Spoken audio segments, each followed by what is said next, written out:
আসসালামু আলাইকুম। আজ আমি কলিজা ভুনা করব, তো মনে হলো আপনাদের সঙ্গে একটু শেয়ার করি, তাই ভিডিওটা করে নিলাম। এখন দেখেন আমি কিভাবে কলিজা ভুনা করি। ছোট ছোট টুকরা করে কেটে নিলাম। এখন নর্মাল পানি দিয়ে ধুয়ে নিচ্ছি। কলিজার ভিতরে রক্তটা যেন চলে যায় সুন্দর করে, সেজন্য আগে পানি দিয়ে ধুয়ে নিচ্ছি।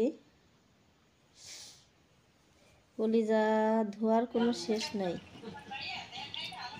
যতবার ধোয়া যায় ততবারই রক্ত বেরোতে চলে থাকে, এই জন্য সুন্দর করে ধুয়ে নিতে হবে। নর্মাল পানি দিয়ে ধোয়া হয়ে গেছে, এখন গরম পানি দিয়ে দিচ্ছি। গরম পানি দিয়ে 1 ঘন্টার জন্য ভিজিয়ে রাখবো, যাতে সুন্দর করে কলিজার ভিতর থেকে রক্তটা বেরিয়ে যায়। দেখেন এখন 1 ঘন্টার জন্য রেখে দেব। 1 ঘন্টা পরে ফিরে আসলাম, তুলে নিচ্ছি। দেখেন কিভাবে রক্ত বেরোইছে, কি কালো রক্ত।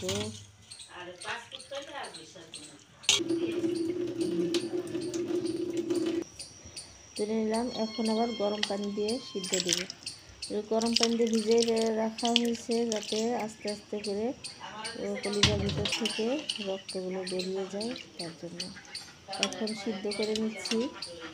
দেখেন কলিজার ভিতরের ময়লাগুলো কিভাবে ভেসে উঠেছে, এগুলো ফেলে দেবেন, আমি ফেলে দিয়েছি। সিদ্ধ করা হয়ে গেছে, এখন কলিজাগুলো তুলে নেব।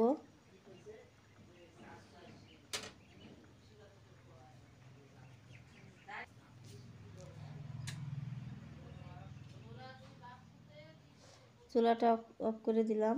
এখন কলিজাগুলো তুলে নিচ্ছি। তুলে নিয়ে এই কলিজাগুলো আবার নর্মাল পানি দিয়ে ধুতে হবে। কলিজা ধোয়ার কোনো শেষ নাই, ধুতেই থাকতে হবে, ধুতেই থাকতে হবে। এখন এই যে আবার ঠান্ডা পানি দিয়ে ধুয়ে নিচ্ছি।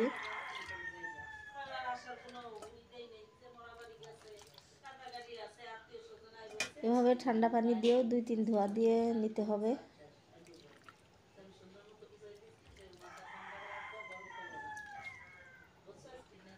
ধুয়ে নেওয়া হয়ে গেছে, এখন তুলে নিচ্ছি।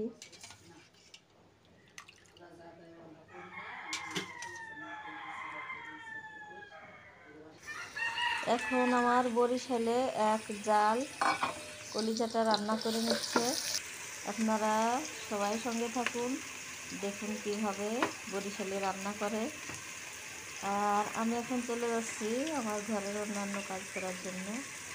আপনারা সবাই সঙ্গে থাকেন আর দেখেন বরিশালে কীভাবে রান্না করে।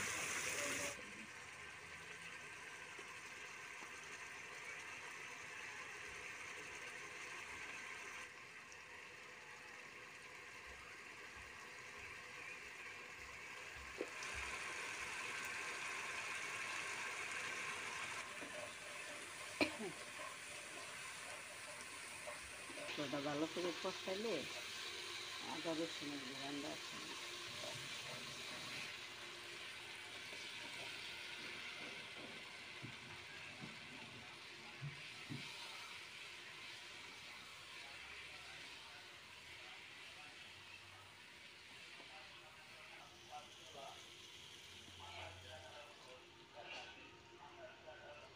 ভালো কষানো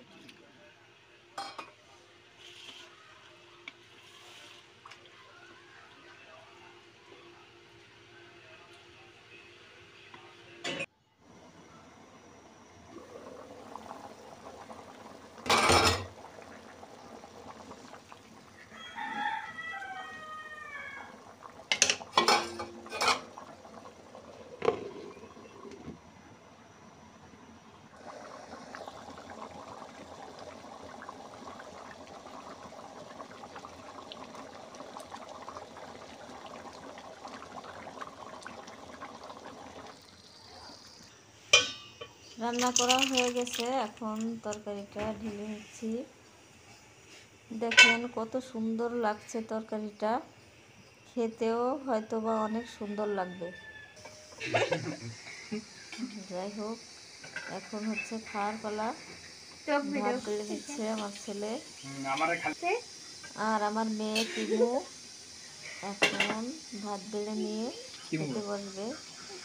খেয়ে দিয়ে টিমু প্রাইভেটে যাবে, প্রাইভেটের সময় হয়ে গেছে টিমুর।